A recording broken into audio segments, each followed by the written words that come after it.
Bonjour à tous, bienvenue dans notre émission Sans plus tarder. Nous allons consacrer cette émission à parler du développement personnel. Et pour commencer, il est tout à fait normal que nous puissions définir qu'est-ce que nous entendons par développement personnel. Au fait, le développement personnel, c'est l'ensemble des pensées, des actions, des habitudes que nous posons pour améliorer notre vie. Et nous sommes engagés dans le développement personnel pratiquement depuis notre enfance, depuis notre conception dans le ventre de notre mère, nous commençons à nous développer. C'est un développement physique, mais en même temps il est aussi psychologique et mental. Vous vous souvenez que souvent les choses que vous croyiez vraies quand vous étiez enfant ne le sont plus tellement aujourd'hui lorsque vous êtes devenu adulte. Et vice versa. Certaines choses qui étaient impossibles pour vous lorsque vous étiez enfant sont devenues possibles avec le temps. Donc, dans la vie d'un être humain, il y a un développement qui se passe. Rien n'est statique, tout bouge, tout évolue. Le problème que nous rencontrons maintenant, c'est que parfois le développement s'arrête quelque part. Souvent, ce qui se passe, c'est que nous allons à l'école où nous apprenons beaucoup de choses de la vie. Et lorsque l'école se termine, nous nous spécialisons dans un domaine ou dans un autre et nous arrêtons d'évoluer dans les autres domaines. C'est là où se trouve le problème, parce qu'un être humain a un potentiel qu'il peut exploiter, quel que soit le domaine de la vie où il se trouve. Alors, maintenant, qu'est-ce que nous pouvons faire pour pouvoir nous améliorer? Souvent, nous nous améliorons dans un domaine et pas dans un autre. Par exemple, une personne peut évoluer dans sa carrière professionnelle, atteindre des sommets, mais avoir des problèmes dans sa vie affective ou sa vie amoureuse. Ou bien une personne peut financièrement être très avancée, mais avoir des problèmes du point de vue compassion vis-à-vis des autres. Et dans notre vie spirituelle, vous pouvez voir quelqu'un se développer sa vie spirituelle de manière intense, mais avoir par exemple des problèmes du côté de son hygiène de vie, par exemple. Vous voyez quelqu'un qui prie beaucoup, qui est devenu très fort, mais qui devient de plus en plus sale. Au fait, le développement, c'est l'ensemble de tous ces aspects dans la vie d'une personne. Vous ne pouvez pas évoluer dans un domaine et laisser les autres domaines sombrer. Vous allez exploiter, vous allez voir dans votre vie quels sont les domaines qui marchent bien. Ceux-là, vous les laissez tomber pour un moment et vous vous concentrez sur les domaines où vous avez quelques lacunes. Alors, dans la Bible, il y a une expression que j'aime beaucoup, que je vais utiliser dans notre émission, c'est le fait de croître à tous égards. C'est justement pour reprendre un peu ce que je viens de dire. Une personne doit croître, mais dans tous les aspects de sa vie. Nous devons améliorer tous les domaines de notre vie. Notre émission sera basée sur les exercices. Si vous voulez tirer vraiment profit de ce que nous sommes en train de dire, vous devez pratiquer ce que nous sommes en train de dire au jour le jour. Et il nous faudra avoir un petit bloc-notes et un stylo où nous noterons les exercices que nous allons faire et nous allons consacrer 5-10 minutes chaque jour à pouvoir utiliser ces exercices et les faire dans notre vie. L'exercice que nous allons faire aujourd'hui, c'est celui-ci. Nous allons voir quels sont les domaines de la vie où nous pouvons nous développer. Il y en a beaucoup et chacun a sa propre liste qu'il peut utiliser. Ce que je vais faire, c'est juste vous donner des idées, des points de repère que vous pouvez utiliser. Et si vous en avez d'autres, vous les ajoutez selon la manière dont vous voyez. Par exemple, le premier domaine où vous pouvez voir si vous pouvez vous développer, c'est le domaine du travail. Votre job, si vous en avez un, votre business, si vous avez créé une petite entreprise, votre carrière. Qu'est-ce que vous voulez devenir dans votre carrière? Quel poste vous voulez atteindre? Ce que vous faites, c'est simplement prendre votre cahier et décrire votre travail ou votre carrière professionnelle comme elle est aujourd'hui. Qu'est-ce que vous voulez développer dans votre carrière professionnelle? Quelle performance voulez-vous que votre entreprise puisse atteindre, par exemple? Ça, c'est le premier point, le premier domaine, le travail. Le deuxième domaine, c'est les finances. Quel niveau de salaire ou de revenu voudriez-vous atteindre? Quels bénéfices voudrez-vous réaliser dans votre entreprise? Comment pouvez-vous faire pour réduire les montants de vos dettes, par exemple? C'est le genre de questions que vous pouvez vous poser dans ce domaine. Le troisième domaine, ce sont les relations. Qu'est-ce que vous voulez bâtir comme relation dans votre vie? Peut-être que vous êtes célibataire et que vous souhaitez avoir un conjoint, vous marier. Ou peut-être que vous voulez simplement avoir une relation amoureuse ou une relation amicale avec quelqu'un. Où en êtes-vous dans les relations que vous avez? Quels sont les genres d'amis que vous fréquentez, par exemple? Le quatrième domaine, c'est le mental. Dans le mental, ce sont tous vos talents que vous pouvez apprendre à développer. Où en sont vos capacités intellectuelles? Quels sont les nouveaux talents que vous pouvez apprendre dans votre vie? Moi, par exemple, je suis en train d'apprendre à faire des vidéos. Et il y a plein de choses que vous pouvez apprendre dans la vie. Souvent, nous nous arrêtons à ce que nous avons appris pour le travail de tous les jours que nous faisons. Mais à ce moment-là, la vie devient monotone. Nous développons des compétences dans un domaine précis. Et il y a tellement d'autres domaines où nous pouvons développer d'autres compétences que nous laissons tomber.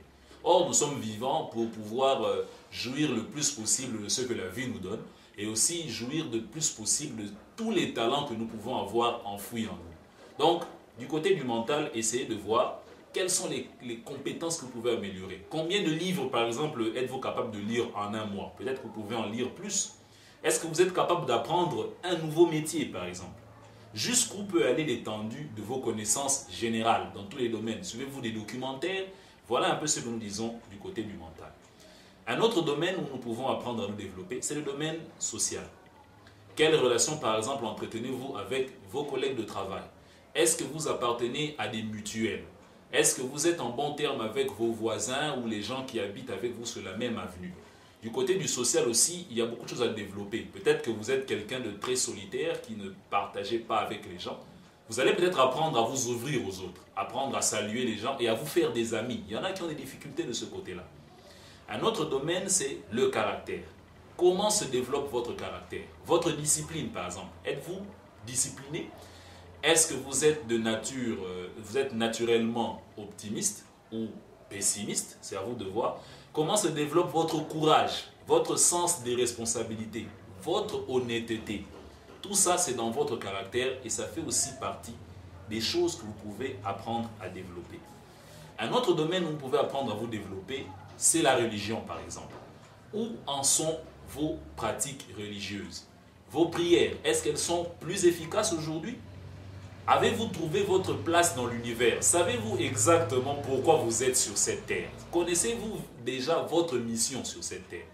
Je vous dis déjà, nous allons développer ça dans un prochain épisode, que si nous voulons vivre notre vie de manière optimale, nous devons nous fixer un objectif. Nous devons avoir un but à poursuivre. Les gens dans les milieux des chrétiens, les gens vous disent « Dieu a un plan merveilleux pour vous ». C'est beau de dire que Dieu a un plan merveilleux pour quelqu'un, mais encore faut-il qu'il sache quel est ce plan merveilleux. Donc, du côté religieux, il y a aussi beaucoup de choses que vous pouvez exploiter. Quelle est la relation que vous avez avec Dieu et comment évolue cette relation? Est-ce la même relation si vous êtes un converti chrétien? Est-ce que la relation que vous avez avec Dieu aujourd'hui est la même qu'il y a 10 ans lorsque vous êtes fraîchement converti? Si c'est la même relation, ça veut dire qu'il y a un problème. Quelque chose n'est pas en train d'évoluer de ce côté-là. Vous avez aussi du côté de votre contribution dans la société. Est-ce que vous êtes utile à la société par rapport à ce que vous faites? Allez-vous laisser un impact positif dans le monde? Contribuez-vous à rendre votre monde meilleur? Qu'est-ce que vous faites pour que votre monde devienne meilleur? Qu'est-ce que vous faites pour que votre ville, votre pays devienne meilleur? Qu'est-ce que vous faites pour que dans les générations à venir, on puisse parler de vous? Voilà, ça aussi c'est un domaine que vous pouvez exploiter. Vous voyez, il y a plusieurs domaines dans la vie d'une personne. J'en ai cité quelques-uns, mais la liste n'est pas exhaustive. Vous pouvez avoir votre propre classement que vous pouvez élaborer, ou bien un classement que je vais vous donner qui est beaucoup plus simple, qui se résume en 4 points. Le corps, l'esprit, le cœur et l'âme.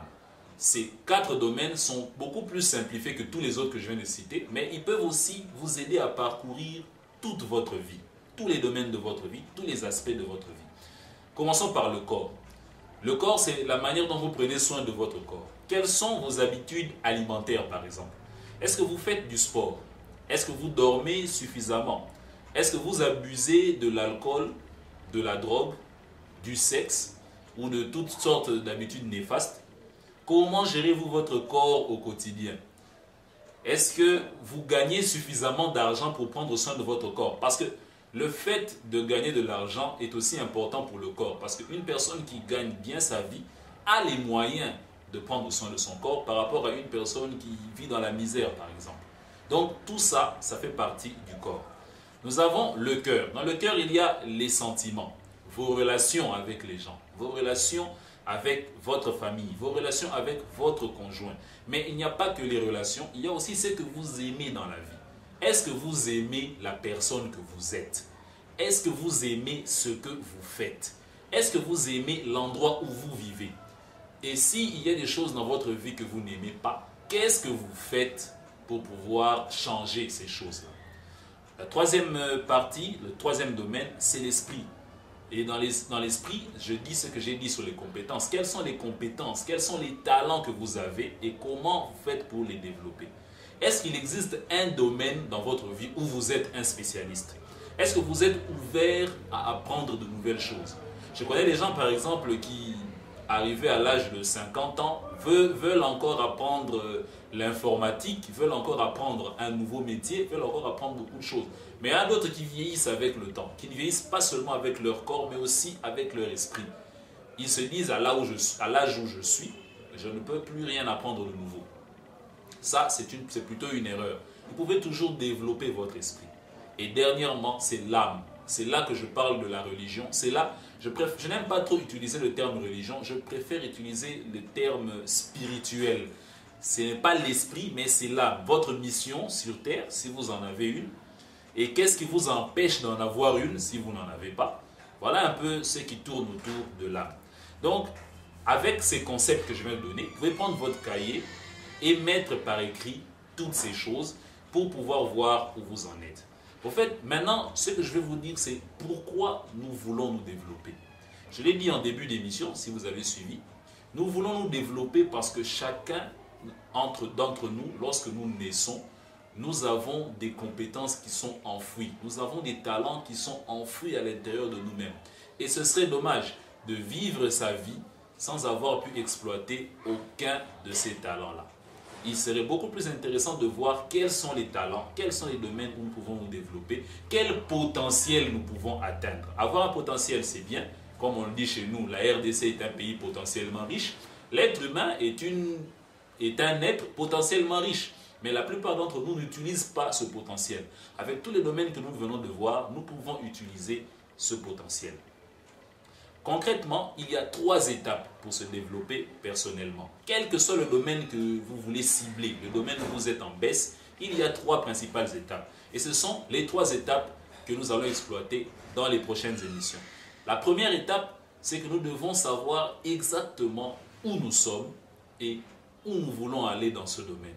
C'est ce que moi j'appelle la vérité. Savoir se situer où j'en suis dans tel ou tel domaine et savoir situer où vous voulez aller, où vous souhaitez vous trouver. Qu'est-ce que vous trouvez comme idéal dans ce domaine? La deuxième partie, c'est de prendre toutes les choses utiles qui sont déjà là où nous nous trouvons. Beaucoup d'entre nous, lorsqu'ils n'aiment pas la situation de leur vie, tournent totalement le dos à cette situation, ce qui n'est pas bon. Quel que soit le problème que vous êtes en train de traverser, vous avez des atouts, vous avez des ressources qui sont présentes là où vous trouvez. Et ce que vous devez faire, c'est de prendre toutes les ressources importantes qui sont là. Cette deuxième étape, c'est ce que j'appelle l'amour. Ça nous permet de prendre toutes les ressources, de les amener vers nous. Et la troisième partie, c'est nous diriger vers l'endroit où nous voulons aller. Et cette troisième partie, nous appelons ça le pouvoir. Beaucoup d'entre nous s'arrêtent à la deuxième partie. Ils ont des problèmes, ils trouvent le bon côté de ces problèmes-là et puis ils s'arrêtent là. Ils ne font plus rien pour pouvoir changer ce problème et trouver une solution. Et la troisième partie va nous aider à arriver à cette solution. Voilà, au prochain épisode, nous allons prendre la première partie, la vérité. Nous allons voir comment nous pouvons faire pour nous situer, pour savoir exactement où nous nous trouvons et qu'est-ce que nous devons faire pour commencer à avancer. Je vous souhaite bonne chance pour tous les domaines de la vie où vous voulez vous développer et à la prochaine émission. Merci.